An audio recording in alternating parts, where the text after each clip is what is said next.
What is this in JavaScript? This is a dynamically determined keyword that refers to the current context of a function. In other words, how it is getting called and from where it is getting called. Let's see some examples. If you call it outside any function or an object, it will refer to the global object or the window object. Inside of a regular function, this will refer to the global object.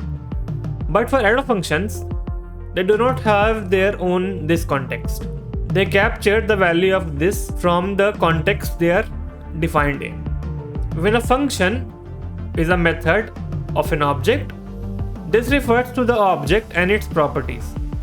When a function is used as a constructor, this refers to the newly created instance of the object. But there are some caveats. When you are in strict mode, this behaves differently. For example, when a function is called without any context, this is undefined instead of referring to the global object. This is a very important interview question and you should learn this. This was this. Thanks for watching and I will see you in the next video.